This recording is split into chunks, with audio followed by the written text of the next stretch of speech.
Ewan ko sa'yo. Hindi ka na nga nakakatulong sa gastusin dito sa bahay. Puro sakit pa ng ulong binibigay mo sa akin. Hindi ko naman kasalanan na mamroblema kayo sa mga utang nyo.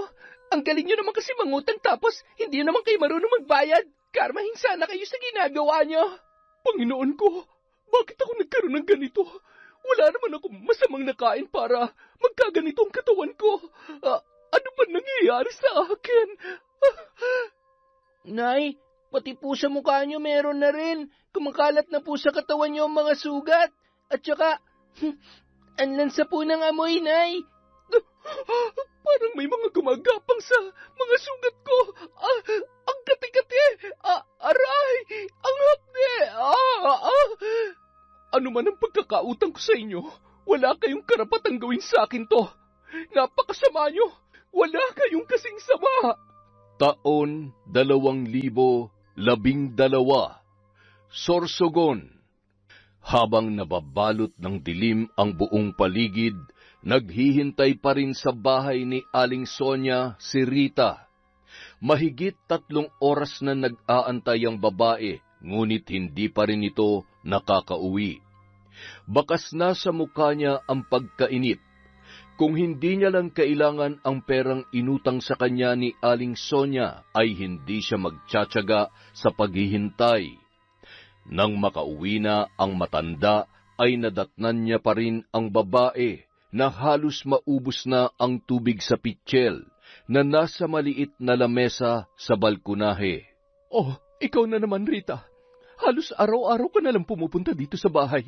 Hindi ba sabi ko sa iyo, babayaran kita kapag nagkapera na ako? Hindi mo ba naiintindihan yon? Kahit na magpabalik-balik ka dito sa bahay, wala akong mapapala sa akin. Wala akong maibibigay sa iyo. Pero Aling Sonia, kailangan ko po ang perang yon. Kung hindi lang ako naawa sa inyo, hindi ko dapat kayo pahihiramin nun eh. Pambayad namin yun sa kuryente. Bukas na ang due date, wala na akong ibang pera. Kapag hindi ako nakapagbayad, kami naman ang mapuputulan ng kuryente. Ay, ano nga ang gagawin ko? Gustuhin ko magbayad sa iyo, wala nga akong maibibigay. Oh, ayan, walang kapera-pera ang pitaka ko. Oh, heto, kapkapan mo pa ako. Gawan mo na lamang ng paraan. Kung iaasa mo sa utang ko sa iyo ang pambayad sa kuryente mo, talagang mapuputulan nga kayo. Paano nga ako makakapagbayad? Nasa inyo ang pambayad ko. Nangako kayo na ibabalik nyo yon kapag kabayaran na ng kuryente. Kaya ako pinahiram sa inyo. Tao kayo nakiusap sa akin. Tao rin po ako nakikiusap. Nabayaran nyo na. Hindi po ba dapat kayong gumawa ng paraan para mabayaran nyo ako ngayon? Mas lalo pang lumala ang sagutan ng 2 babae. Mainit ang ulo ni Aling Sonia dahil natalo na naman yon sa sugal. Umalis ka na nga, Rita. Walang pupuntahan ng pagtatalo natin. Sinabi ko naman sa iyo na kapag may pera na ako, babayaran kita. Ang hirap-hirap mo naman pakiusapan. Ako na mismo pupunta sa bahay niyo kapag may pambayad na ako. Kaya pwede ba? Umalis ka na nga muna. Gusto ko magpahinga, pagod ako. Agad na yung pumasok sa loob ng bahay at isinara ang pintuan. Aling Sonia! Aling Sonia, buksan niyo to! Walang hiyang gurang na yun. Siya na nga may utang, siya pang may ganang magalit. Kung alam ko lang talaga, oo. Nakatanaw naman at pangising-ngisi si Aling Sonia habang tinitingnan ang naglalakad papalayo na si Rita. Nay, kanina pa po yung naghihintay. Bakit po kasi hindi kayo nagbabayad? Tumigil ka nga dyan. Isa ka pa. At saka sa susunod yun, pag may naghahanap sa akin, sabihin mo wala ako at hindi mo alam kung kailan ako uuwi para umalis na kaagad. Sinabi ko naman po yung kay Ate Rita, kaso mapilit po siya na aantayin daw po kayo. Kaya hinayaan ko na lang po. Basta sa susunod, dapat alam mo na kung anong gagawin mo. Naintindihan mo ba ako, Junjun? Opo, Nay. Mabuti kung ganon. Nakapagluto ka na ba ng hapunan? Maghain ka na't nagugutom na ako. Agad namang naghain ang bata ng kanilang kakainin. Sakto namang pagdating ng asawa ni Aling Sonia na si Mang Nilo, na noon ay kagagaling lamang sa trabaho. Agad napansin ng lalaki ang nakasimangot na muka ng kanyang asawa. Oh, bakit parang hindi maipintay ang mukha mo? Hindi naman ako magpapabaryat, lalong hindi ako mangungutang. Paano po kasi, Tay, sinisingil ni Ate Rita si nanay ng Bigla namang tinakpan ni Aling Sonia ang bibig ng kanyang anak at pinandilatan ang bata. Junjun, hindi ikaw ang kinakausap ng tatay mo. Hindi kita tinuruan ng ganyan. Masama ang sumasabat sa usapan ng matatanda. Sige na, tawagin mo ng kapatid mo at kakain na tayo. Ano yung sinasabi ng anak mo? May utang ka ba kay Rita? Saan mo ba ginamit yung pera at nangungutang ka? Oo, nung nagkasakit yung bunso natin, hindi ka naman nag-iwan ng pera kaya nangutang ako ng pambili ng gamot niya. Akala ko ba nabayaran mo na yun? Di ba humingi ka pa nga sa akin ng pera? Sabi mo, ibabayad mo kay Rita? Saan mo na naman dinala yung pera na binigay ko sa iyo na pambayad? Ano kasi? Ano? Pinatalo mo na naman sa bingo. Ay, nako naman, Sonia. Nagpapakahirap ako magtrabaho para maibigay kong pangangailangan nyo, tapos ikaw, anong ginagawa mo? Puro pagsusugal. Yan ang inaatupag mo. Tapos kung kani-kanino ka nangungutang. Ay, nawalan na ng ganang kumain si Nilo, kaya pumasok na lamang siya sa loob ng kwarto para magpahinga. Pagkatapos noon ay agad namang kinurot sa tagiliran ni Aling Sonia si Junjun dahil sa kadaldalan nito. Hindi kasi pinapaalam ni Sonia sa kanyang asawa na umuutang siya dahil naibibigay naman nito ang kanilang pangangailangan sa araw-araw. At lalong hindi sang-ayon yon sa kanyang pagsusugal. Ngunit dahil mabisyo at maluho ang babae, madalas siyang naiinggit sa kanyang mga kaibigan tuwing may bago silang gamit at hindi nito mapigilan na mangutang para makabili at makipagsabayan sa mga yun. Kinabukasan, Oh, ikaw na naman! Ang aga-agay nandito ka na naman para mangulit sa lintik na perang yan? Hindi ka ba talaga marunong umintindi? Wala pa nga akong pera! Wala! Hindi naman kita tatakbuhan, Rita. Kung makasingil ka, akala mo naman napakalaki ng utang ko sa'yo. 2,000 lang yon. Hindi ka makatulog. 2,000 lang? Pambihira naman, Aling Sonia. Sana kung gaano kayo kagaling makipag-usap kapag nangungutang kayo, ganon din kayo kaayos makipag-usap kapag sinisingil na kayo. Nung nangungutang ka, saksakan ka ng bait. Ngayon na sinisingil ka na, ikaw pang may gana magalit. Ang kapal naman ng mukha nyo. maluha-luha na lamang na umuwi sa kanilang bahay si Rita at nangangamba na baka tuluyan na silang maputulan ng kuryente. Natitiyak niyang magagalit ang kanyang asawang si Ariel dahil matagal na nung iniabot sa kanya ang pambayad sa kuryente. Kinagabihan, habang naghahapunan ang mag-anak ay bigla na lang dumilim ang buong kabahayan. Ano nangyari? Bakit bigla namatay ang mga ilaw? O ba't may kuryente naman ang mga kapitbahay? Bakit tayo lang ang nawala ng kuryente? Rita, nakapagbayad ka ba? Habang nagsisindi ng gasera si Rita, pautal-utal naman itong sinagot ang tanong ng kanyang asawa. Ano kasi, hindi ako nakapagbayad kanina. Ano? Bakit? Di ba binigyan na kita ng pambayad? Sobra pa nga yun ah. Alam mo naman na due date na ngayon, bakit hindi ka pa nagbayad? Ano kasi, yung perang pambayad natin, nahiram muna ni Aling Sonia. Dadalhin daw kasi sa ospital yung anak niya. Sabi niya sa akin, ibabalik niya na lang, kaya pinahiram ko naman. Naawa ako sa kanya. Hindi ko naman alam na hindi siya magbabayad. Ilang beses na rin akong nagpabalik-balik doon, pero wala daw talaga siyang pera eh. Napabuntong hininga na lamang si Ariel at itinuloy ang kanyang pagkain. Halos hindi makatulog ang mag-anak dahil sa sobrang alinsangan nung gabing yon. Kinabukasan, nagpasya ulit na makiusap ni Rita kay Sonia dahil sa nangyari sa kanila nung gabi. Ilang ulit na kumakatok si Rita at tinatawag si Sonia, ngunit hindi ito sumasagot. Alam niya na nandoon ang anak dahil wala naman yung pasok. Ngunit kahit maging ang bata ay hindi siya magawang pagbuksan ng pinto. Nababatid niya nung mga oras na yon na pinagtataguan lamang siya ni Aling Sonia.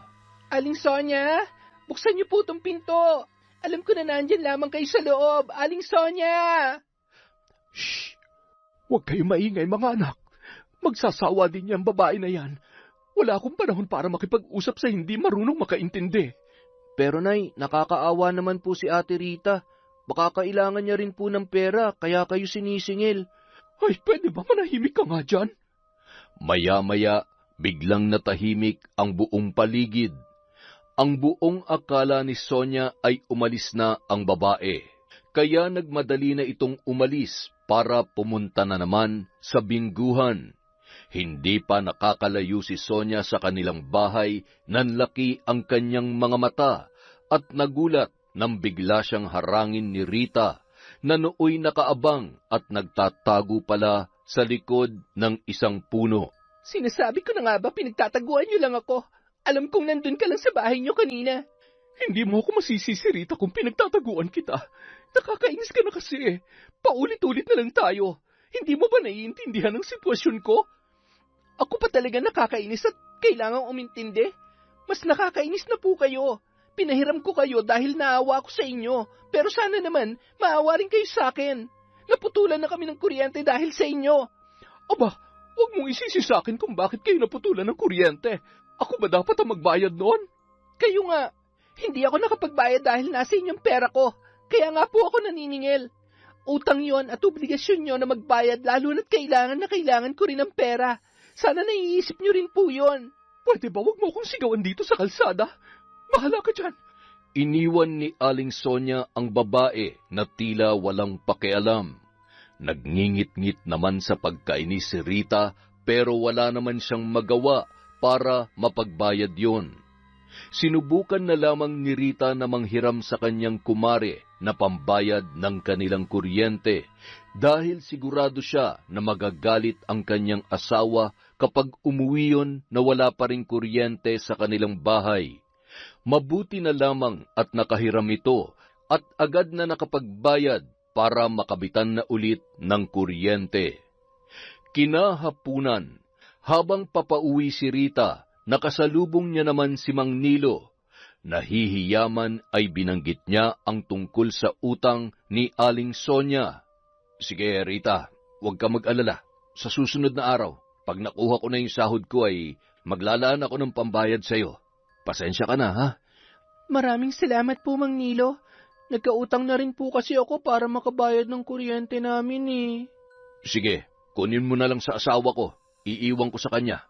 Maaga kasi akong umaalis eh. At minsan naman, ginagabi na ako ng uwi. Makalipas ang 2 araw, pagkatapos ni Rita sa mga gawaing bahay, ay agad na pumunta yon kila Aling Sonia. Ngunit pagdating niya roon, ay nakagayak na yon para umalis. Ay nako, ang aga-aga masisira na naman ang araw ko. Nakausap ko po si Mang Nilo nung nakaraan. Magbibigay daw ho siya sa inyo ng pambayad sa akin. Alam ko po nakakasahod niya lang kahapon kaya po ako naparito. Baka naman po, mabayaran niyo na ako. Nag-iwan naman ata siya ng pambayad bago siya umalis. Nag-iwan siya ng pera pero para sa pagkain ng mga anak ko yon. Uunahin ko pa bang utang ko sa'yo? Ay, pasensya na. Gipit talaga kami ngayon. Nakapagbayad ka naman na ng kuryente kaya sa susunod na lang kita babayaran, ha? Hindi mo na kailangan puntahan pa ako dito. Ihahatid ko na lamang sa bahay niyo. Aling Sonia, umutang lang din po ako para makabayad na sa kuryente. At nangako ako na babayaran ko po yun ngayong araw. Kailangan ko pong tuparin yung pangako ko sa kumari ko.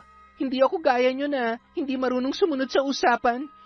Ay, kapag ganyan kayo, hindi na talaga kayo makakaulit sa akin. Anong sinabi mo? Hoy, kahit kailan hindi na ako mangungutang sa'yo. Saksakan ka ng kulit. Wala kang puso at hindi ka man lamang marunong pakiusapan. Ako pa talagang walang puso. Parang baliktad naman yata. Ewan ko sa'yo, Rita. Umuwi ka na't may lakad pa ako. Wala akong panahon makipagtalo sa'yo. Lalo lamang nadismaya si Rita at nawalan ng pag-asa na magbabayad pa ng utang si Aling Sonia. Isang gabi, magkahalong tuwa at pagtataka ang naramdaman ni Mang Nilo nang makita nito ang ulam na nakahain sa mesa. May pritong manok, isda at karning baboy. Nagulat ang lalaki dahil kalimitan ang ulam nila ay gulay at simpleng putahe lamang. Aba, ano meron? Bakit ang dami yata nating pagkain? Ano ka ba? Sumahod ka kahapon kaya dapat lang na marami tayong ulam. Makatikim naman ng masarap na pagkain ng mga anak mo. Sobra-sobra naman yata to. Sayang naman ang mga yan kung hindi natin mauubos. Sana yung sapat lang ang niluto mo para sa susunod na araw ay may pang-ulam pa tayo. Ano ka ba naman? Minsan lang ako sipagin magluto ay nagrereklamo ka pa. Akin na yung pag mo. Hayaan mo na. Ngayon lang naman tayo makakakain ng masarap eh. Sige na, maupo ka na at kumain ka na. Masarap ang mga yan. Sige na mga anak, kumain na kayo. Ay, teka, naibigay mo na ba kay Rita yung iniwan kong pambayad? Anong pambayad? Oo nga pala. Hayaan mo na nga muna yon. Hindi pa naman kailangan ni Rita. Sa susunod ko na lang siya babayaran. Mas priority natin ang pagkain at pangangailangan ng mga anak natin. Ay, pambihira naman talaga, oo. Hindi ka ba nahihiya? Nakiusap na mismo sa akin yung tao dahil kailangan niya rin ng pera.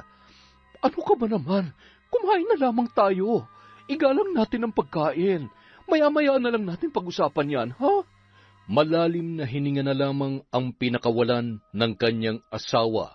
Hindi na ito nakipagtalo pa nang makita ang kanyang mga anak na nakangiti habang kumakain ng pritong manok. Bakas sa mga mukha nito ang kasiyahan. Wow, ang sarap naman ng fried chicken, ay. Sana palagi pong ganito ang ulam natin.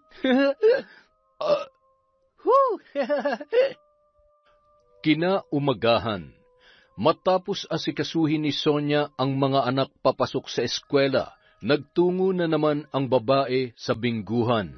Sunod-sunod ang kanyang pagkatalo at sa kagustuhan nitong makabawi, itinaya niya pa ang pambili niya sana ng ulam nung araw na yon. Bago umuwi si Aling Sonia, dumaan muna siya sa tindahan na dati niyang pinag-uutangan, ngunit tinanggihan na siya ng babaeng tindera dahil napakahaba na ng kanyang listahan. Kinagabihan. Sonia, maghain ka na't kakain na tayo. O mga anak, halina kayo, kakain na tayo. Naghain ng kanin si Sonia at kinuha ang isang boteng toyo.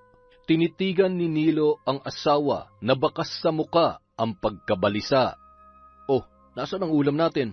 Bakit hindi ka pa naghahain? Dalian mo na gutom na ako. Ito munang ulam natin. Ano? Toyo? Yan ang ipauulam mo sa amin? Bakit? Nasaan na yung perang binigay ko sa iyo kagabi? Lintik naman oo. Huwag mong sabihin na pinatalo mo na naman sa bingo. Akala ko kasi mananalo ko. Makadagdag man lamang sa budget natin at pwede pa akong makabayad sa utang ko. Kaya lang... Diyos ko naman, Sonia.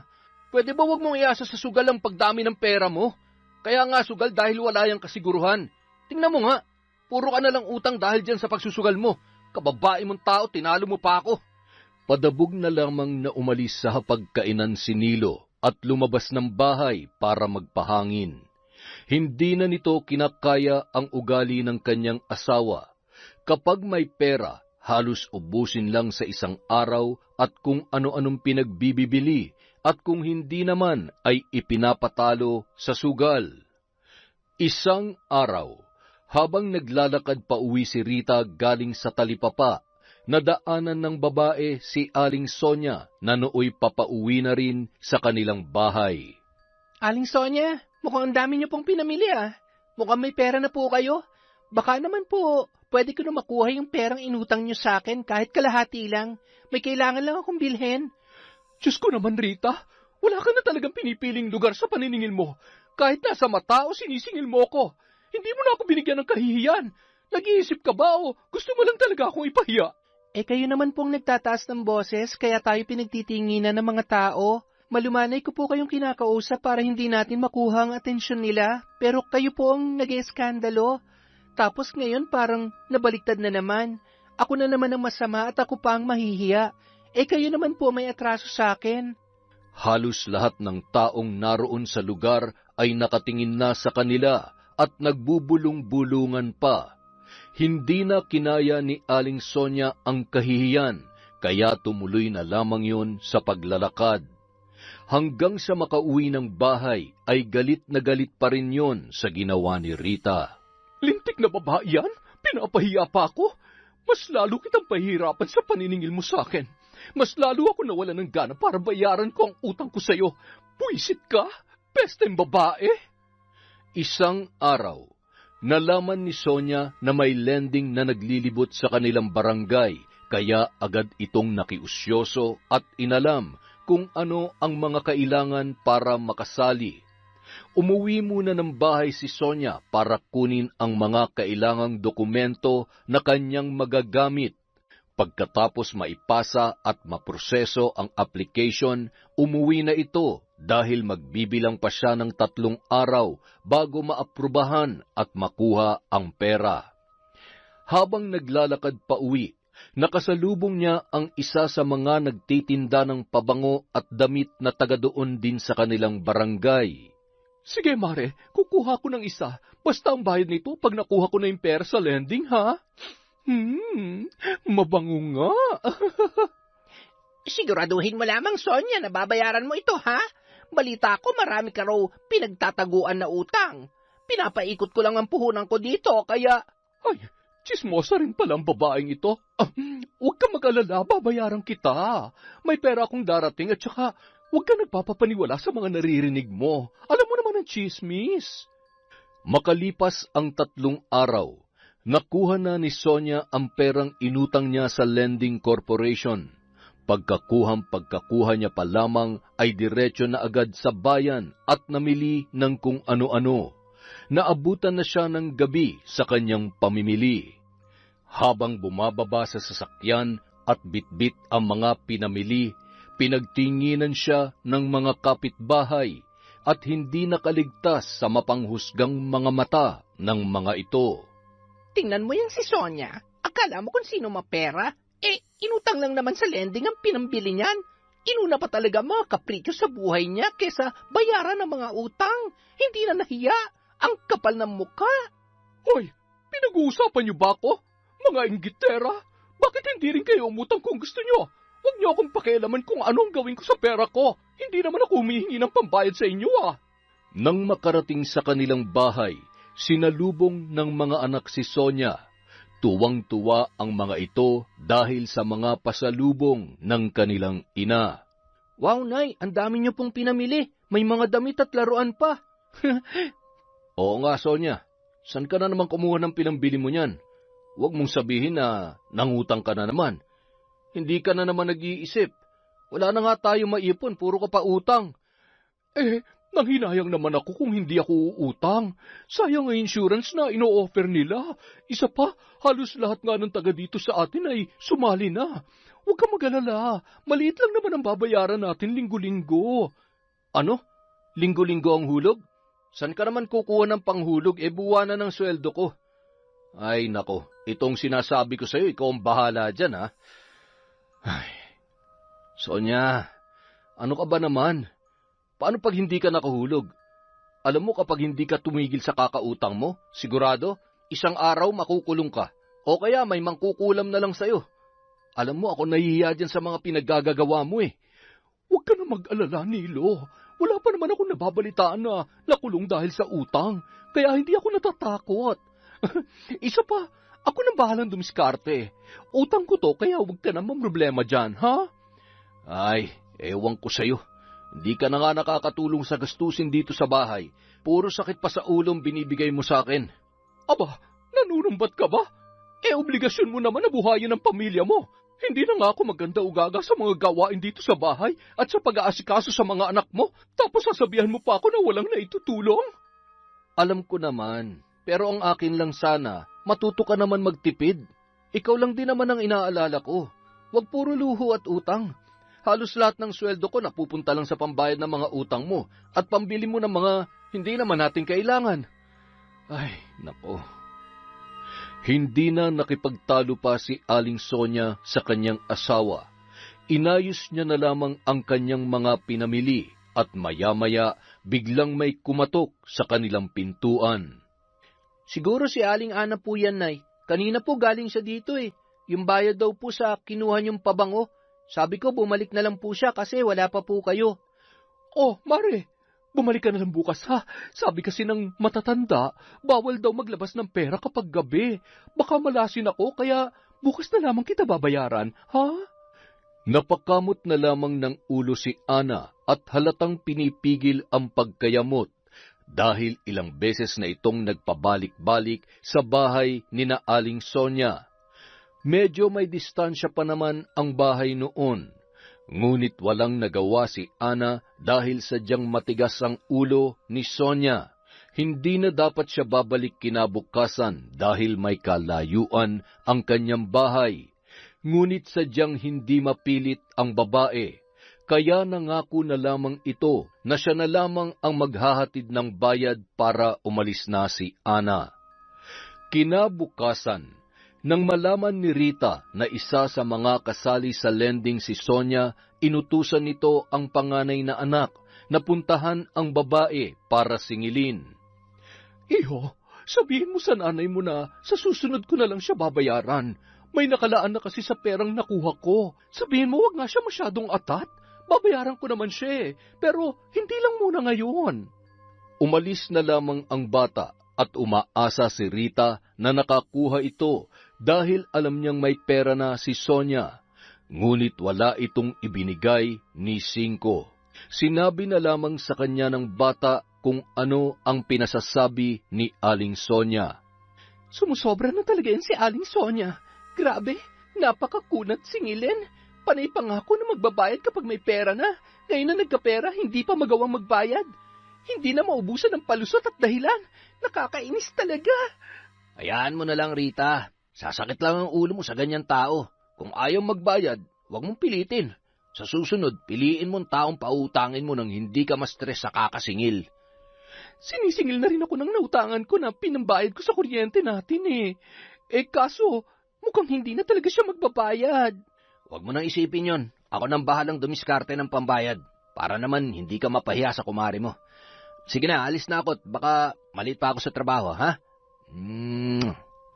Pagdating sa trabaho, nakahiram si Ariel sa kanyang kaibigan ng pambayad sa inutang ni Rita at pagka-uwi nito ay agad niyang ibinigay sa asawa. Inutusan na lamang ng babae ang kanyang anak na ibayad yon sa kanyang kumare. Samantala, malayo pa lang ay dinig na ang sigaw ng isang babae na tinatawag si Aling Sonia sa kanilang bahay. Nang buksan ni Sonia ang bintana ay tumambad sa kanya si Ana na bakas sa muka ang pagkainis. Maghapon na kasing naghihintay ang babae na bayaran ni Aling Sonia, ngunit katulad ng kanyang nakagawian, hindi na naman siya tumupad sa usapan. Pasensya ka na, Ana. Hindi ako makaalis ng bahay Ang dami ko kasing kinagawa. Pwede bang sa susunod na araw ko na lang yun bayaran? Wala na palang natira sa pera ko Mapuputulan na kasi kami ng kuryente, kaya yun ang una kong binayaran. Nag-init ang ulo ni Ana sa mga palusot ng babae. Hindi tuloy nito napigilan ang sarili na makapagsalita ng masama dahil sa sobrang panggigigil. Sige, sa'yo na nga lang yung utang mo. Abulay ko na lang yan sa'yo. Sinungaling! Buisit! Abat, bastos tong Ana na to Akala mo kung sino? Ang pangit naman ng tinitinda. Yung pabango parang tubig lang ang laman.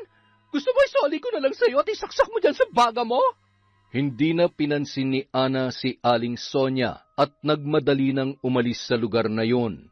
Hinayaan niya na lamang at kailanman ay hindi na niya kinulit na bayaran ang utang noon sa kanya. Makalipas ang isang buwan, habang nagsasampay ng nilabhan na mga damit si Aling Sonia, bigla nitong natanaw ang dalawang lalaki na paparating. Dali-dali nitong binitawan ang ginagawa at nagtago sa may likod ng kanilang bahay. Tao po, dito po ba nakatira si Aling Sonia? Sino po sila? Dito ba nakatira si Aling Sonia? Opo, nanay ko po siya. Bakit po? Nandyan ba nanay mo? Nag-ikot ng tingin si Junjun at napatitig sa mga damit na nakasampay. Bakas sa mukha nito ang pagtataka dahil kanina lamang ay nandoon ang kanyang ina sa labas. Ano po?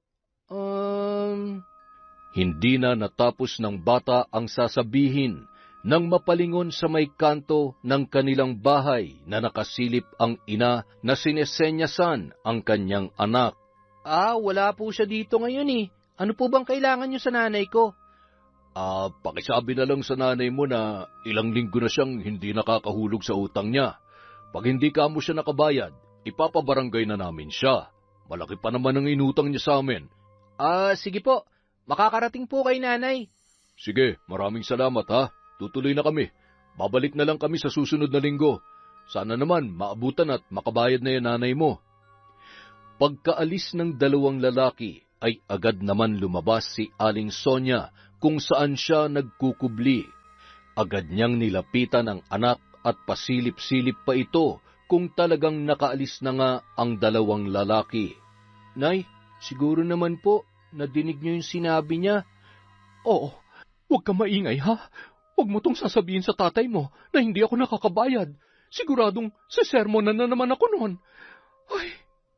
Napasulyap si Aling Sonia at nakaramdam ng bahagyang pagkahiya nang makita ang kapitbahay nito na noon ay kanina pa pala sa kanya nakatingin. Kitang-kita ng mga yon ang lahat ng pangyayari. Napapailing na nakangisi na lamang ang mga yon. Ipinagsawalang bahala at tinapos na lamang ni Aling Sonia ang pagsampay ng mga damit at agad na pumasok sa loob ng kanilang bahay. Wala naman palang pambayad, ang lakas ng loob mangutang. Kawawang babae, siguradong mapapabarangay ng wala sa oras. Makalipas ang isang linggo, muling bumalik ang mga lalaki sa bahay nila Aling Sonia. Nang biglang kumatok ang lalaki ay batid na ng babae na maniningil na naman ng utang ang taong nasa labas. Agad itong nagtago sa may pintuan at sa isang tingin ni Sonia kay Junjun ay alam na nito ang kanyang gagawin. Naku, wala po si nanay. Bumalik na lang po kayo sa ibang araw. Hindi ko po alam kung anong oras siya uuwi. Sigurado ka ba, bata? Baka naman pinagtataguan lamang kami ng nanay mo. Wala po talaga siya dito. Kahit...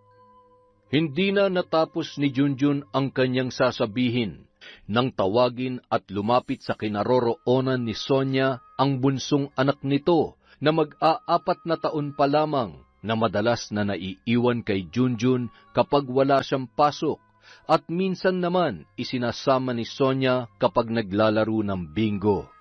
Aling Sonia, alam ko po na nandyan kayo sa loob. Kaya lumabas na po kayo. Palagi nyo na lamang po kaming pinagtataguan. Wala nang nagawa pa ang babae. Halos matunaw na sa hiya nang lumabas at hinarap ang mga maniningil. Nako, pasensya na po kayo. Wala po talaga akong pambayad ngayon eh. Pwede po bang sa susunod na araw na lang ako magbayad? Ilang araw o linggo ho ba yung susunod na araw na yan? Palaging yan na lang po ang rason nyo sa amin. Alam nyo naman po ang kondisyon bago nyo nakuha ang pera at sumang-ayon po kayo dun. Oo na. Pero ano magagawa ko? Wala talaga akong pambayad. Mabuti pa ho, sumama kayo sa barangay. Doon na lang po natin pag-usapan to. Ayaw man sumama ni Aling Sonia, ngunit wala na siyang nagawa dahil kasama na pala ng mga lalaki ang mga tanod para sunduin ang babae kung sakaling hindi ito makabayad. Pagdating sa barangay, agad silang pinagharap ng kapitan. Pinapirma ang babae na nangangako na magbabayad na ng utang sa susunod na pagpunta ng dalawang lalaki. Kung sakali man na hindi ito makapagbayad, ay kukunin ang mga gamit sa kanilang bahay na pwedeng pamalit-bayad. Sige po, Aling Sonia. Sana malinaw po sa inyong napagkasunduan natin. Pagtango na lamang ang naitugon ni Aling Sonia. Nang paglabas niya sa barangay hall, pinagtinginan siya ng mga tao at hindi na lamang ito pinansin ng babae. Samantala, habang abala sa paglalaba si Rita, nagulat siya nang maagang umuwi ang kanyang asawa. Ariel, bakit ang aga mo atang umuwi? Maaga niyo bang natapos ang trabaho? Medyo masama ang pakiramdam ko eh. Pinipilit ko pa sanang magtrabaho kaso hindi ko na talaga kaya. Nagpaalam na ako kay boss na uuwi na maaga. Naku, inaapoy ka ng lagnat. Sandali at kukuha lang ako ng malamig na tubig at bimpo. Pupunasan kong katawan mo para bumaba ang init. Agad na nagtungo sa kusina si Rita at kumuha ng mga kailangan at pinunasan ang katawan ni Ariel hanggang sa makatulog na ang kanyang asawa. Pagsapit ng gabi, pinainom ni Rita ng gamot si Ariel, ngunit hindi pa rin bumaba ang lagnat nito. Hindi rin yon makakain ng maayos dahil sa mapait ang panlasa at tila ba nasusuka. Dalhin na kaya kita sa ospital? Hindi bumababa ang lagnat mo. Tumanggi ang lalaki dahil alam niya na malaki lamang ang gagastusin nila. Hindi pa naman siya sumasahod nung araw na yon. Hindi na nagpumilit pa si Rita at medyo alanganin na rin ang oras. Hindi nakatulog ng maayos ang babae dahil halos mataranta ito sa nangyayari sa kanyang asawa. Nanginginig ang buong katawan ni Ariel sa sobrang lamig ng kanyang pakiramdam. Kinabukasan, maagang pumunta si Rita sa bahay ni Sonia para makiusap na bayaran na siya kahit kaunti. Nagbaka sakaling maawa ang babae kapag nalaman nito na may sakit ang kanyang asawa. Aling Sonia, nakikiusap po ako. Kahit magkano lang po. Kailangan ko po talaga ng pera. May sakit ang asawa ko at kailangan ko po siyang dalhin sa ospital. O kahit pambili lamang po ng gamot. Parang awa niyo na bayaran niyo na po ako. Rita naman, kahit magmakaawa ka't lumuhod pa sa harapan ko, wala talaga ako maibibigay sa'yo. Ako rin nakikiusap sa'yo. Pwedeng huwag ka na munang dumagdag sa isipin ko. Ang dami ko rin problema. Utang na loob, Sina, umalis ka na. Hindi ko naman po kasalanan na mamroblema kayo sa utang nyo. Ang galing nyo kasi mangutang tapos hindi naman kayo marunong magbayad. Karmahin sana kayo sa ginagawa nyo. Sasagot pa sana si Aling Sonia nang biglang tumalikod ang babae. Bakas sa mukha nito ang panggigigil.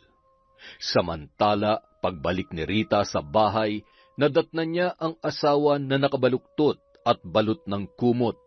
Nanginginig dahil sa matinding lamig na nararamdaman nung mga oras na yun. Nagpasya na ang babae na dalhin sa ospital ang kanyang asawa. Naiwan lamang sa bahay ang anak nitong panganay at ang bunso. Hinabilin niya na lamang sa kapitbahay na tingnan-tingnan ang mga yun. Dahil sa sobrang taas ng lagnat ni Ariel, nagpasya ang doktor na i-confine ang lalaki at may inabot kay Rita na reseta na kailangang mabili agad. Saglit lang, Ariel. Iiwan muna kita dito. May pupuntahan lang ako. Kailangan natin makabili ng gamot para gumaling ka na. Umalis na ang babae na dala ang reseta, ngunit walang kasiguruhan na mabibili niya ang mga gamot na yon dahil halos barya na lamang ang natira sa kanyang pitaka. Binili niya na ng gatas ang konting pera na naitago niya at ang iba ay ibinayad sa tricycle papunta sa ospital. Diyos ko, saan kaya ako kukuha ng pera para makabili ng gamot ng asawa ko? Tulungan niyo po ako.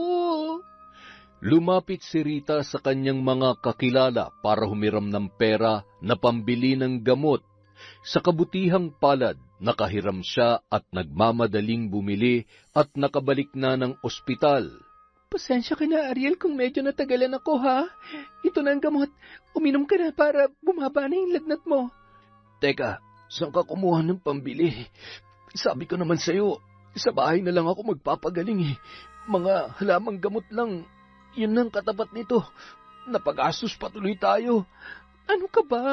Huwag mong problemahin ang pera. Ang mahalaga gumaling ka kaagad. Mas lalo tayo mahihirapan kapag lumala yung sakit mo. Kaya huwag ka na mag-alala sa gastos. Ako na munang bahalang dumiskarte. Habang binibitawan ni Rita ang mga katagang yon, ramdam ng babae sa loob niya ang sobrang pag-aalala kung saan kukuha ng pera. Ngunit sinabi niya na lang ang lahat ng yon para lumakas ang loob ng kanyang asawa at hindi na ito mamroblema.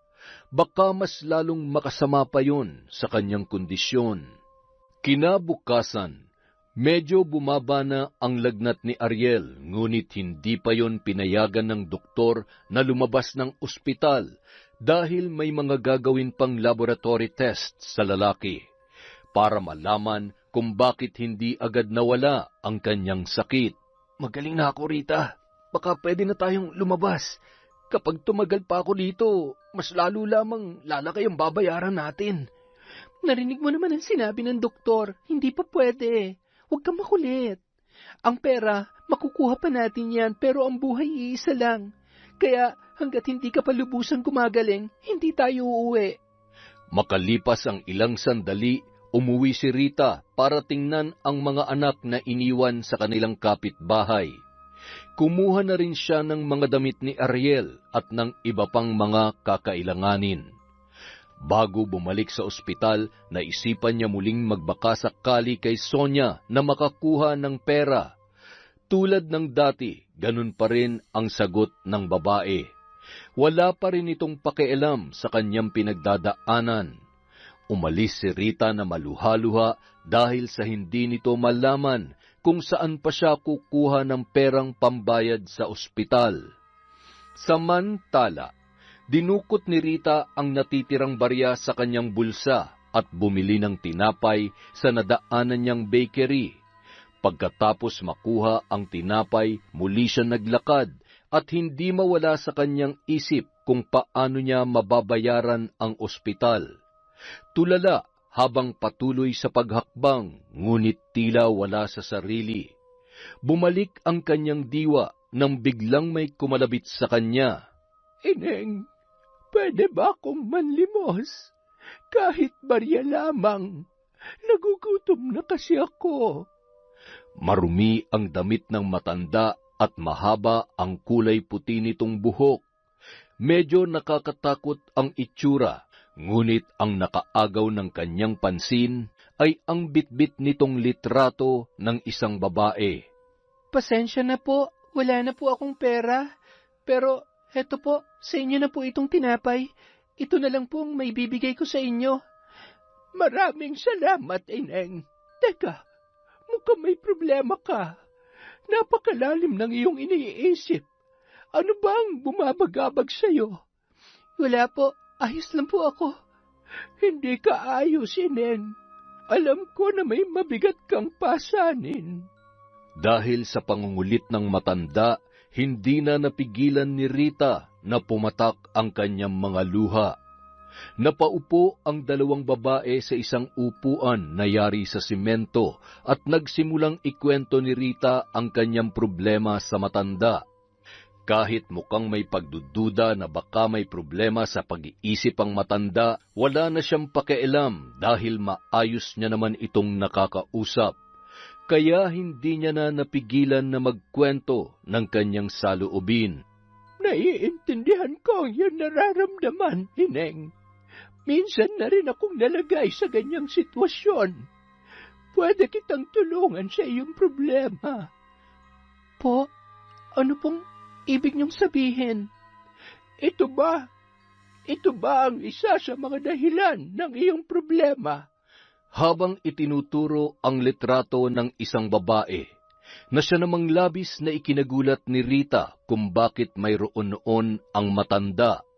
Hindi siya makapaniwala sa kanyang narinig. Alam kong naguguluhan ka lang, pero darating ang araw na maiintindihan mo ang lahat. Sa ngayon, dahil sa kabutihan na ibinigay mo sa akin, gusto ko yung suklian. Gusto kitang tulungan. Hindi man kita kayang tulungang pinansyal, pero kaya kitang tulungan sa ibang paraan. Lalong nalito si Rita. Gusto niya pa sanang kulitin ang matanda na ipaliwanag ang lahat, ngunit nagpaalam na ito. Sumasayaw-sayaw habang tumatawa pa ito habang papaalis. Nagtaka naman si Rita sa mga ikinilos ng matanda, ngunit tumatak sa kanyang isip ang sinabi noon. Kinagabihan, habang naglalakad pa uwi si Aling Sonia sa kanilang bahay, bigla na lang may sumusunod sa kanya. Nang makaramdam siya ng takot, ay kumaripas ng takbo si Aling Sonia at hinabol naman siya ng lalaki, sabay sinakal at tinutukan ng balisong. Sumisigaw ang lalaki na magbayad na ng utang ang babae. Nagsisisigaw si Aling Sonia, dala ng sobrang takot. Sonya! Sonya! Hoy, gising! Niyugyog ni Nilo ang asawa para magising. Napabalikwas naman si Aling Sonia na tagaktak ang pawis at hingal na hingal. Diyos ko, hanggang sa panaginip ba naman sinisingil ako ng pagkakautang ko? Ano ba na panaginipan mo? Siguro hinahabol ka na ng mga taong inutangan mo, no? Yan ang sinasabi ko sa iyo eh. Hindi ka kasi nakikinig sa akin. Ay, tumigil ka nga dyan, Nilo. Imbis na pagaanin mong kalooban ko mas lalo mo pa akong tinatakot. Hanggang sa sumikat na ang araw ay hindi na nakatulog pa si Aling Sonia.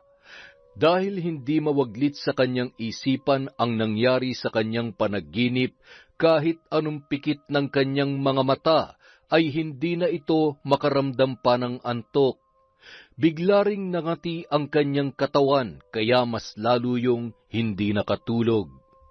Aray, ano ba nangyayari sa akin? Bakit nangangati ang buong katawan ko? Naligo naman ako bago matulog. Makalipas ang 1 linggo, walang humpay pa rin sa pagkakamot si Aling Sonia sa kanyang buong katawan. Dahil sa sobrang pangangati na kanyang nararamdaman, hindi niya na namalayan na nasusugat na ng kanyang mga kuko ang iba't ibang parte ng kanyang katawan. Isang araw, dahil sa sobrang init at pangangati na kanyang nararamdaman, minabuti nito na maligo na lamang, baka sakali na yun ay maibsan.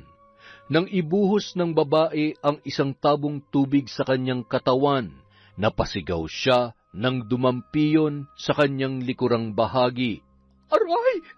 Bakit ang hapdi ng likod ko? Agad niyang tinawag ang anak niyang si Junjun para tingnan ang kanyang likod. Dahan-dahang itinaas ng anak ang damit ng babae. Nanlaki ang kanyang mga mata nang makita ang napakaraming sugat sa likod ng kanyang ina. Namumula at ang ibang sugat ay nagnanaknak na. Nay, ano po nangyayari sa likod niyo? Bakit? Ano bang meron? Napakahapdi at ang kati. Ang sakit-sakit din.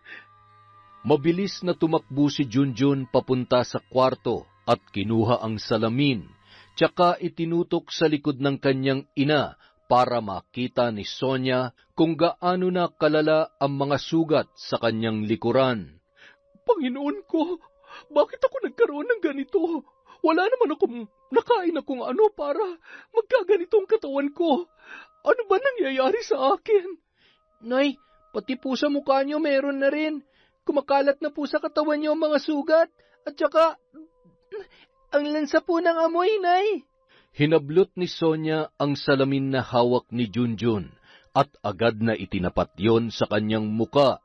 Napasigaw at maluha-luha ang babae nang makita ang kanyang itsura. Nay, baka po binabarang na kayo, tulad po nung sabi ni tatay. Marami na po kasi may galit sa inyo. Baka isa sa inutangan nyo ang may kagagawan nito. Anong barang ang pinagsasasabi mo dyan? Ano ba naman ang alam mo tungkol sa mga ganung bagay? May napanood po ako sa TV. Parang kagaya po na nangyayari sa inyo. Dalawa lang po ang rason kung bakit kinukulam o binabarang ang isang tao. Marahil dahil daw po sa inggit o kaya naman paghihiganti ng taong may matinding galit. Kumuha ka na nga lang ng dahon ng bayabas at pakuluan mo. Hindi ang kung ano-anong pinagsasasabi mo. Kakapanood mo yun ng TV. Kung ano-ano tuloy kalokohan na natututunan mo. Kahit sabihin ni Aling Sonia na hindi siya naniniwala sa sinasabi ng kanyang anak, may parte sa kanyang isip na hindi malayong mangyari ang sinabi ni Junjun. Dahil minsan na rin itong nangyari sa kanya nung siya ay dalaga pa lamang. Kahit pinipilit niya ang sarili noon na hindi maniwala sa barang at iniisip niya na posibleng sakit lamang yun sa balat, ngunit bawat makakakita sa kalagayan niya ay iisa lamang ang sinasabi. Huwag naman sana. Ayoko. Hindi na ako papayag na mangyari pa ulit sa akin yun. Kung sakali mang binabarang nga ako. Sino naman ang gagawa nito sa akin? Pero imposible. Matagal na panahon na yon. Baka nga patay ng taong yun eh. Samantala, sa awa ng Diyos, nakahingi ng tulong si Rita sa ahensya ng gobyerno. Wala na siyang babayaran sa ospital, maliban sa mga gamot na kakailanganin pa ng kanyang asawa. Mabuti na lamang naawa ang Diyos sa atin. Sa kabila ng problema na dumarating sa buhay natin, hindi niya pa rin tayo pinababayaan. Salamat, mahal. Buti na lang, napakabait at napakaswerte ko talaga sa asawa ko. Sa kabilang banda, habang papasapit na ang 6:00 ng gabi, mas lalong lumalala ang nararamdaman ni Aling Sonia. Batid na rin niya na hindi ito normal na sakit lamang. Kung sakali nga na binabarang ako, sino naman kaya ang pwedeng gumawa nito sa akin? Sa dami na may galit sa'yo dahil sa pesteng utang mong yan, marahil isa na sa kanilang gumawa niyan. Pinagsabihan na kita noon, ayaw mo makinig, kaya ayan. Oo na, tulungan mo na lamang ako na magamot ang mga sugat ko. Sobrang hapdi at sakit na. Ay, tingnan mo yung katawan mo. Halos kahulman ng mga barye ang mga sugat mo. Marami pa sanang gustong sabihin si Nilo para pagalitan si Sonia. Ngunit naawa na ito sa asawa dahil napapahagulhol na yon sa sobrang sakit na nararamdaman.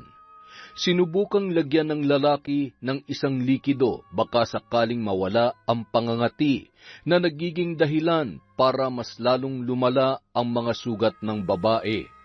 Napahiyaw at halos maihina sa salawal si Aling Sonia sa sobrang hapdi. Nagtatatalon na ang babae at pinahihipan ang parteng sugat na napapatakan ng likido. Kinahapunan, sinamahan ni Nilo si Sonia na magpatingin sa kilalang albularyo sa kanilang lugar. Pagkarating nila sa bahay ng matanda, naghintay pa sila ng ilang oras dahil marami pa ang nakapilang nagpapagamot. Hindi na rin nagtagal at si Sonia na ang sunod na gagamutin ng albularyo. Hindi ito normal na sugat lamang. May bumabarang sa'yo. Hindi ko matukoy kung anong dahilan niya kung bakit pinahihirapan kanya sa ganitong paraan. Maaaring inggit o galit ang nangingibabaw sa taong may gawa nito sa iyo. Magagamot niyo po bang asawa ko?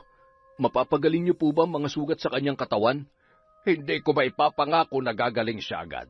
Ang tanging maitutulong ko lang sa ngayon ay maibsan ang pangangati ng kanyang sugat para hindi na lumala pa ang mga yan. Nag-usal ng panalangin ang albularyo habang nakapatong ang kamay nito sa ulo ng babae. Pagkatapos kinuha ang isang maliit na bote na naglalaman ng langis. Gamit ang bula, pinatakan nito ng matanda at dahan-dahang pinahiran ang mga sugat sa katawan ng babae. Pinahanap ng matanda si Nilo ng halamang gamot na kung tawagin ay pansit-pansitan. Dikdikin mo lamang ang mga dahon nito hanggang sa lumabas ang katas at ipahid mo sa mga sugat ng iyong asawa. Gawin mo ito 2 beses sa isang araw. Pagkatapos niya maligo sa umaga at bago siya matulog, mapipigilan nito ang paglala ng mga sugat. Ngunit hindi ko maipapangako na gagaling yan agad. Hanggat hindi binabawi ng mambabarang ang sumpa na binigay sa kanya, hindi siya lubusang gagaling. Nagpasalamat ang mag-asawa sa matanda bago sila umalis. Pagkarating ng bahay ay agad naman naghanap si Nilo ng nasabing halaman. Mabuti na lamang at hindi ito gaano kahirap hanapin dahil kahit saan ay tumutubo yun. Sino kayang walang hiya ang gumawa nito sa akin? Hindi kaya si Rita ang bumabarang sa akin? Paano mo naman nasabing si Rita ang may gawa nito sa iyo? Sa pagkakakilala ko, mabait na tao si Rita at sa tingin ko ay hindi niya kayang gawin ang bagay na yan. Siya lang naman ang pwedeng may malaking galit sa akin dahil sa hindi ko pagbayad sa utang ko sa kanya. Siya lang ang halos araw-araw na sinisingil ako noong nakaraan. Nagkataon lang ba na simula nung mangyari ito sa akin ay hindi na nagpaparamdam ang babaeng yon? Hindi niya na ako kinukulit. Hindi na umimik pa si Nilo dahil ipinagdidiinan talaga ng kanyang asawa na si Rita ang may kagagawan ng lahat ng nangyayari sa kanya. Kung tama man ang hinala ni Sonia, hindi masisisi ng lalaki si Rita kung nagawa ito sa kanyang asawa. Marahil ay napuno na ng galit ang puso ng babae. Ipinagpasa Diyos na lamang ni Mang Nilo ang lahat na sana ay muling magkaroon ng pag-unawa at kapatawaran ang puso ng taong may gawa noon sa kanyang asawa. Makalipas ang ilang araw, may kaunting pagbabago sa katawan ni Sonia. Hindi na gaanong nangangati ang mga sugat nito, ngunit hindi pa rin tuluyang gumagaling ang mga yon. Sa kagustuhan na tuluyan na siyang gumaling, ay muli siyang bumalik sa albularyo para sa pangalawang gamutan. Mag-isa lamang na tinungo ng babae ang manggagamot dahil pumasok sa trabaho ang kanyang asawa. Habang binabaybay ni Sonia ang daan patungo sa albularyo, nakita niya si Rita. Aling Sonia, anong nangyari sa inyo? Bakit po napakaraming yung sugat sa katawan? Na paano po kayo? Nagtatanong ka pa? Alam mo kung bakit ako nagkaroon ng sugat sa aking katawan. Ho? Anong ibig niyong sabihin? Hindi ko po kayo maintindihan. Nagmamaang-maangan ka pa? Alam kong ikaw ang nagpapabarang sa akin. Barang? Binabarang ho kayo? Wala ho akong alam sa ibinibintang nyo. Huwag ka na magkaila pa, Rita. Alam kong ikaw ang pwedeng gumawa nito sa akin. Ikaw lang naman ang may matinding dahilan para gawin to. Opo, matindi ang inis ko sa inyo, pero hindi ko ho magagawang ipabarang kayo. Pero sa ugali nyo, kung totoo man na binabarang kayo, siguro dapat magpasalamat pa ako. Kita mo na? Di lumabas din ang tunay na kulay mo. Ikaw talaga ang may motibo na gawin to sa akin. Umamin ka na agad na babae ka. Sasabunutan na sana ni Aling Sonia si Rita nang dumating ang isang matandang babae na minsan binigyan ng tinapay ni Rita. Ako ang may gawa niyan sa iyo, Sonia. Ikaw? Nanlaki ang mga mata ni Aling Sonia nang makita ang matanda. Hindi ito makapaniwala dahil ang buong akala niya ay patay na yon. Oo, ako nga, Sonia. Nagulat ka ba? Nararapat lang sa iyo yan. Kulang na kulang pa yan sa lahat ng mga kasalanan mo sa akin. Kung noong unay nakaligtas ka sa mga kamay ko, pues ngayon, sisiguruhin ko na pagsisisihan mo ang araw na ito. Hindi ka pa talaga natuto. Ang tagal na ng panahon ang lumipas, pero hindi ka pa rin nagbabago. Marami ka ng taong naperwisyo. Ang lakas ng loob mong mangutang, ngunit wala ka namang isang salita para magbayad. Ang tagal na noon, parang awa niyo na. Huwag niyo namang gawin sa akin to. Samantala, litong-lito si Rita sa mga nangyayari nung mga oras na yon. Hindi niya maintindihan kung ano ang ugnayan ng dalawang babae at kung ano ang kanilang nakaraan. Nakatitig na lamang si Rita sa dalawa habang nagpapalitan ng mga salita. Yan ang napapala ng mga taong hindi marunong tumupad sa usapan. Ilang beses mo kong pinangakuan na babayaran mo ko, ngunit palagi mo lang akong pinagtataguan hanggang sa nagsawa na akong kulitin ka. Alam mo ba ang nangyari sa akin? Nalugi lahat ng paninda ko dahil malaking pera ang nahiram mo. Nangako ka na ibabalik mo yun kaagad. Napakaamo ng mukha mo nang lumapit ka sa akin. Ngunit ikaw pa itong may lakas ng loob na magalit nang sinisingil na kita. Naging miserable ang buhay ko. Naghirap ako ng dahil sa iyo. Ano man ang pagkakautang ko sa inyo, wala kayong karapatan na gawin sa akin to. Demonyo ka! Mamabarang! Ang utang ay utang. Kung hindi ka marunong magbayad, sisingiling kita sa sarili kong paraan. Tignan mo kung anong kalagayan ko ngayon. Halos mamalimos na ako sa kalsada para lamang may makain. Siguro nga, gaya ng sabi mo, matagal ng panahon na yon. Oo, tuluyang ko nang kinalimutan ang lahat at sinubukan kong magpatawad. pero hindi ko kayang magpikit mata na lamang kung marami ka pang taong maaagrabyado dahil sa ugali mong yan. Kagaya ni Rita, kung anong ginawa mo sa akin, ganon din ang ginawa mo sa kanya. Siguro inutusan ka ng babaeng ito na barangin ako, ano? Ano? Binayaran ka ba niya para gawin sa akin to? Tumigil ka, Sonia. Walang kinalaman dito si Rita. Wala siyang alam. Sarili kong kagustuhan na parusahan ka para masuklian ko ang kabaitan ni Rita. Hindi kagaya mo. Tumanda ka na pero hindi ka pa rin nagbabago. Magdusa ka. Kung nooy natakasan mo ko, ngayon hindi na ako papayag pa na marami ka pang maperwisyo. Nag-usal ng orasyon ng matanda, dahilan para mas lalong mangati ang mga kamay ni Aling Sonia, pati na ang buo niyang katawan. Labis na hapdi at napapasigaw ang babae nang biglang pinatakan ng matanda ng likido ang manika na bitbit nito. Paano po kayo nagkaroon ng litrato ni Aling Sonia? Kaya po pala ibang pakiramdam ko sa inyo nung una ko kayong makita.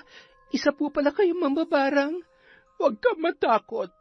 Alam mo ba, Ineng, na hindi lang ikaw ang naiinis sa babaeng yan. Si Ana nagbigay ng litratong ito ni Sonia. Nais niya rin ipabarang ang babaeng yan. Ngunit nagdadalawang isip pa ako noon dahil matagal ko na ring tinalikuran ng pambabarang. Nang marinig ko ang kwento mo at naging paghihirap mo dahil sa kanya, muli ako nagpasya na gamitin ulit ang aking itim na kapangyarihan.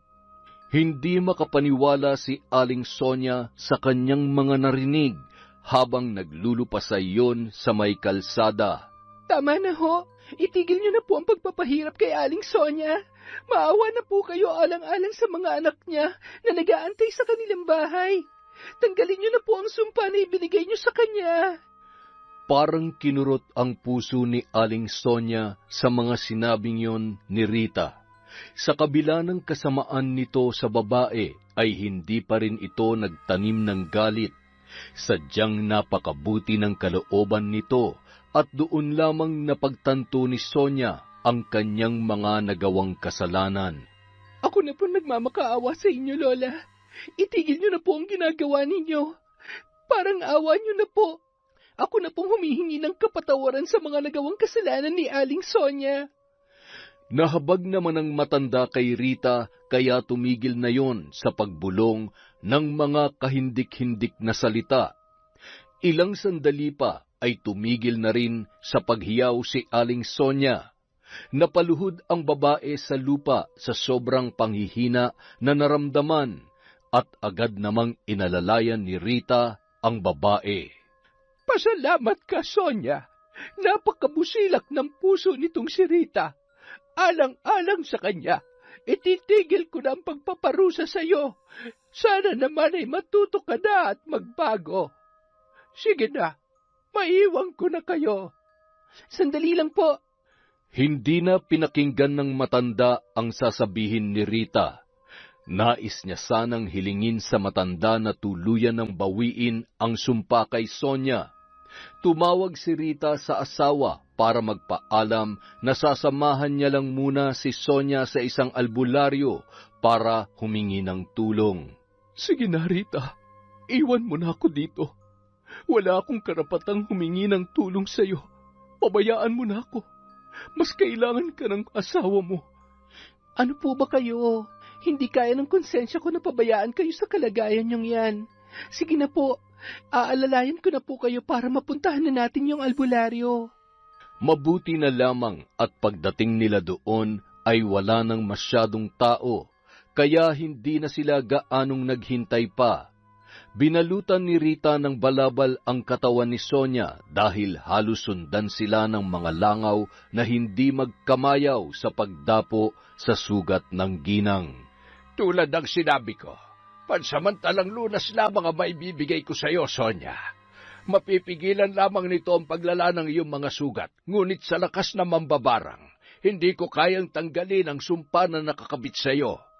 Wala na bang ibang paraan para mawala ang sumpa na ginawa sa akin ng matandang yon? Tanging kapatawaran lamang na may gawa nito sa iyo. Kailangan mong humingi sa kanya ng tawad para mawala ang sumpa. Batid ko na kilala mo na may gawa nito at kung anong mabigat na dahilan na nagtulak sa kanya para parusahan ka. Muling pinahiran ng matanda ng langis ang mga sugat ni Aling Sonia at nakaramdam na siya ng kaunting kaginhawahan. Ihahatid pa sana ni Rita si Aling Sonia sa kanilang bahay, ngunit tumanggi na yon. Kaya niya na rin naman daw maglakad ng mag-isa papauwi.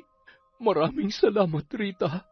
Sa kabila ng mga kasalanan ko sa iyo, tinulungan mo pa rin ako. Sana'y mapatawad mo ako. Hayaan mo, sisikapin ko na mabayaran ang inutang ko sa iyo. Ngumiti na lamang si Rita sa mga sinabing yon ni Sonia. Natutuwa siya dahil napagtanto na ng ginang ang kanyang mga pagkakamali. Masaya at may halong awa ang nararamdaman niya para sa babae dahil sa sinapit nito. Nang makauwi ng bahay ay agad namang ikinuwento ni Rita ang mga nangyari kay Aling Sonia sa kanyang asawa na noon ay kalalabas lamang ng ospital. Agad na rin siyang nagluto ng kanilang pagkain. Bilang pasasalamat sa kapitbahay na nagbantay at nag-alaga sa mga bata nung nasa ospital sila, ay inayunan nila yon ng bigas at ulam. Pagkatapos magluto ay agad na rin silang naghapunan. Kung iisipin, kawawa siya, kaya lang, hindi naman natin masisisi yung matanda. Ay, kaya nga. Pero okay na yun dahil natuto na siya at gusto niya naman nang itama ang mga pagkakamali niya. O ayan, kumain ka na marami. Kailangan mo magpalakas. Bilin ng doktor na huwag ka daw magpapalipas ng gutom. Kailangan mo nang magpahinga bago bumalik sa trabaho, ha? Magdala ka palagi at uminom na maraming tubig kapag nasa trabaho. Mahirap na, baka magkasakit ka na naman. Samantala, nang sumapit ang gabi ay hindi na naman magkamayaw sa pagkakamot si Sonia dahil sa pangangati ng kanyang mga sugat. Halos dumugo na ang mga ito sa talim ng kanyang kuko. Minabuti naman ni Mang Nilo na putulin ang mga yon, ngunit hindi pa rin nito mapigilan na kamutin ang kanyang sugat. Parang may gumagapang na naman na insekto sa mga sugat ko. Ang kati-kati! Aray! Ang hapde! Halos maghubad na si Sonia ng damit dahil sa tuwing didikit ito sa mga sugat sa kanyang katawan, labis na hapdi ang kanyang nararamdaman. Gusto na sanang dalhin muli ni Mang Nilo sa manggagamot ang asawa dahil awang-awa na ito na makita ang kalagayan niya. Ngunit tumanggi si Aling Sonia at iisa lamang ang sasabihin ng albularyo. Sinabi ni Sonia sa asawa niya kung ano ang pwedeng gawin para mawala na ang sumpa. Nagtaka naman ang lalaki kung bakit ganun na lang siya parusahan ng matanda. Ikinuwento ni Sonia kay Mang Nilo ang katotohanan at napabuntong hininga na lamang ang lalaki. Ay, kung ganun, bukas na bukas ay pupuntahan natin ang matandang yon para tanggalin niya na ang barang na ginawa niya sa iyo. Hindi na muna ako papasok sa trabaho at sasamahan kita. Pero hindi ko alam kung saan na ngayon nakatira yung matandang yon. Yung dating bahay niyang natatandaan ko pero alam ko matagal nang nilisan ng matanda ang bahay na yon. Mabuti pa humingi tayo ng tulong kay Rita. Tama, baka sakaling alam niya kung saan matatagpuan ang matanda. Kinabukasan, maagang nagpunta ang mag-asawa sa bahay ni Rita. Hindi na nagpaligoy-ligoy pa ang mag-asawa at sinabi sa babae ang kanilang sadya. Pasensya na po kayo, hindi ko rin po alam kung saan nakatira yung matanda, pero tutulungan ko po kayo na hanapin siya. Maraming salamat, Rita. Humihingi ako ng tawad sa nagawa ng asawa ko sa iyo. Huwag na po kayo mag-alala, Mang Nilo. Pinatawad ko na po si Aling Sonia. Kalimutan na po natin yon. Ang mahalaga sa ngayon ay gumaling na siya. Sinubukang puntahan ni Sonia ang dating bahay ng matanda. Ngunit tulad nga ng kanyang sinabi, hindi na yun doon nakatira at iba na ang may-ari ng bahay. Hanggang sa isang lalaki ang lumapit sa kanila at natuwa ang tatlo nang sabihin nito na kilala niya ang matandang babae. Kilala ko po ang hinahanap nyo, pero hindi ko alam kung saan siya matatagpuan. Ilang taon na nagpapalaboy-laboy sa kalsada yun at kung saan-saan na lamang nakakarating. Usap-usapan dito sa bayan, simula nung malugay ang kanya negosyo, naghirap ng matanda at nanlilimos na lamang para may kainin. Ang iba'y natatakot at nilalayuan ng matanda dahil palagi nitong bitbit ang isang aklat at manika. Pinaghihinalaan na isa yung mambabarang. Wala namang ibang kamag-anak kaya walang kumukupkup sa kanya. Nanlumo si Sonia sa nalaman niya mula sa lalaki at labis naman ang pagsisisi nito sa nangyari sa matanda. Kaya ganun na lamang ang galit noon sa kanya dahil malaki ang kanyang pagkakasala. Teka, buti pa puntahan natin ang lugar kung saan ko siya palaging nakikita. Marahil doon siya madalas tumambay. Hindi na sila nag-aksaya pa ng panahon. Agad nilang pinuntahan ang lugar kung saan niya nakita ang matandang babae. Nang makarating sila doon, hindi nga nagkamali ng hinala si Rita. Nandoon nga ang matanda habang kumakain ng tinapay. Rita, anong ginagawa mo dito? Lola, kasama ko po si Aling Sonia. Humihingi po ako ng tawad sa nagawa ko sa inyo.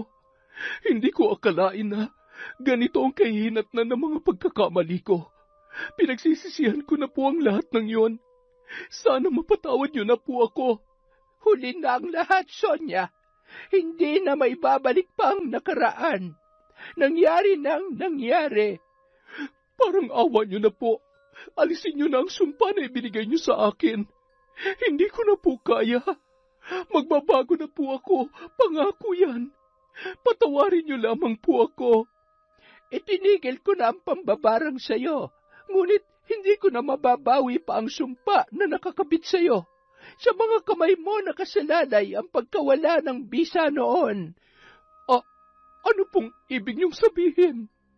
Ikaw lamang ang tanging lunas sa sumpang ibinigay ko sa'yo. Kapag tuluyan ka nang nagbago, unti-unti nang mawawala ang sumpa sa iyong katawan. Tandaan mo, kailangan bukal sa iyong kalooban ng pagbabago dahil kung napipilitan ka lamang, walang bisa para tuluyan kang gumaling. At kapag muli kang bumalik sa dati mong pag-uugali, babalik at babalik ang sumpa na nasa iyong pagkatao. Pagkatapos ng usapang yun ay umuwi na sila Aling Sonia. Bago sila umalis, binigyan nila ng pagkain ang matanda. Nagpasalamat naman si Aling Sonia kay Rita sa pagtulong sa kanila sa paghahanap sa matandang mambabarang. Makalipas ang 1 buwan, matapos makuha ni Nilo ang kanyang sahod, hinati-hati ni Sonia ang pera para mabayaran ang kanyang mga pagkakautang. Wala na siyang pakialam na wala sa kanilang matira, basta ang importante ay mabayaran niya lahat ng kanyang hiniraman. Inisa-isa ni Aling Sonyang puntahan ang mga taong pinagkakautangan niya at binayaran. Natuwa naman ang mga ito dahil sa wakas ay nauntog na ang ulo ni Aling Sonia at naisipan na ring magbayad. May mga nagbiru pa na akala nila ay mamamatay na ang babae at iaabuloy na lamang nila ang utang nito. Ngumisi na lamang si Aling Sonia, nagpakumbaba at humingi ng pasensya. Hindi rin tumigil sa pagpapagamot si Aling Sonia sa kanyang mga sugat at unti-unti na ring nakikita ang paghilom ng mga yon. Maraming salamat po, Panginoon ko. At unti-unti nang gumagaling ang mga sugat ko. Pangako, ipagpapatuloy ko na ang nasimulan kong pagbabago. Samantala, nakabalik na rin sa trabaho si Ariel at sa awa ng Diyos, hindi na rin ito dinapuan pa ng sakit na labis namang ipinagpapasalamat ni Rita. Isang araw, habang abala sa paglalaba si Rita, nagulat ang babae nang makita ang paparating na si Aling Sonia. Aling Sonia, napadalaw po kayo. Tuloy po kayo. Salamat, Rita. Dito na lamang ako sa labas. Hindi naman ako magtatagal. Nandito ako para bayaran ang utang ko sa iyo. Aling Sonia, huwag niyo na pong bayaran. tulong ko na po yun sa inyo. Sa awa ng Diyos, nakakaraos naman po kami at may sobra naman po sa sinasahod ng asawa ko. Rita, kunin mo na ito. Utang ko ito sa'yo. Ang utang ay utang at kailangan bayaran. Pasensya na kung kailangan pa ako maparusahan para mapagtanto ko ang pagkakamali ko. Baka wala na po sa inyong natira. Pwede naman pong sa susunod nyo na ako bayaran. Ayos lang, basta ang mahalaga, mapanatag ng kalooban ko at wala na akong iisipin ng mga utang. Pagkakasyahin ko na lang ang natirang pera para sa pangangailangan namin. Sige po, kayo po ang bahala. Maraming salamat po. Basta kung may kailangan po kayo, huwag kayong mahiya na lumapit sa akin. Basta po, babayaran niyo ako pag sinisingil ko na kayo, ha? Nagtawanan na lamang ang dalawang babae at hindi na rin nagtagal si Aling Sonia. Umalis na yon habang pinagpapatuloy ni Rita ang paglalaba. Makalipas ang 2 linggo, tuluyan nang nawala ang mga sugat sa katawan ni Sonia na labis naman na pinagpapasalamat ng babae. Ngunit hindi pa rin siya pinapatahimik ng kanyang konsensya dahil sa nangyari sa matanda. May kailangan akong gawin para tuluyan ng mapanatag ang kalooban ko at wala nang bumagabag sa isipan ko. Muling nagpatulong si Aling Sonia kay Rita para hanapin ang matandang babae.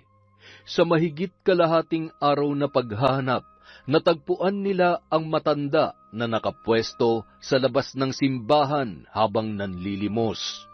Napalunok ng laway si Aling Sonia nang makita ang kalagayan noon. Anong ginagawa niyo rito? Magaling ka na, Sonia. Mabuti naman at natuto ka na. Sana'y magbigay aral sa iyo ang mga nangyari. Opo, at may maganda po akong balita sa inyo. Sumama po kayo sa akin. Sa bahay na po muna kayo tumira. Alam kong ako may kasalanan kung bakit ganyan ang sitwasyon ninyo ngayon. Sana po ay bigyan niyo ako ng pagkakataon na matulungan kayo sa pagkakataong ito. Halos maluha ang matanda nang marinig ang sinabi ni Sonia.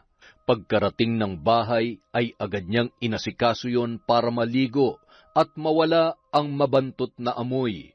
Ginupitan din nila ito ng buhok, binigyan ng bagong damit at pagkatapos ay pinakain ng masagana.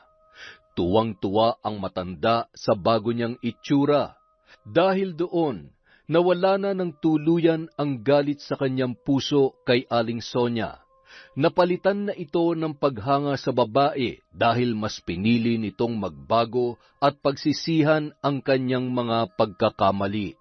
Natutuwa ako at sa wakas ay hindi mo hinayaan ang iyong sarili na lamunin ng maling gawi.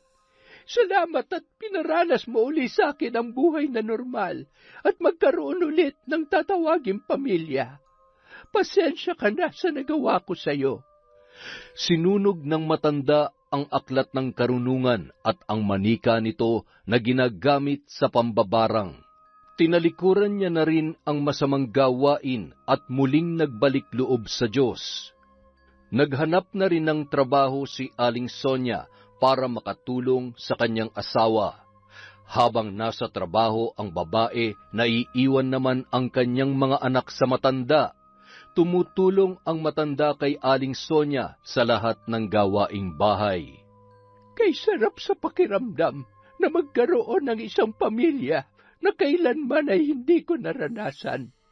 Salamat sa Panginoon na masalimuot man ang una naming pagtatagpo ni Sonia. Ngayon ay ipinaramdam niya naman sa akin ang pagmamahal ng isang anak. Hindi nagtagal, naging mas malapit na ang pagkakaibigan ni Rita at Aling Sonia. Madalas nagiging sandalan nila ang isa't isa sa tuwing nakakaranas ng kagipitan. Ang sarap pala sa pakiramdam kapag wala kang tinatakbuhang utang.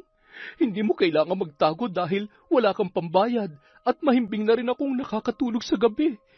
Maraming salamat sa Panginoon. Masaya nang namumuhay ang kanya-kanyang pamilya ng dalawang babae.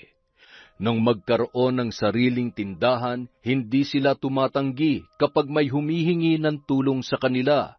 Kapag may nangungutang, ang tanging paalala lamang nila ay ang nangyari kay Aling Sonia. Ang bawat utang ay may kabayaran. Hindi maaaring takbuhan dahil ang utang ay maaari ring maging mitsa ng kamalasan, sakit at kapahamakan.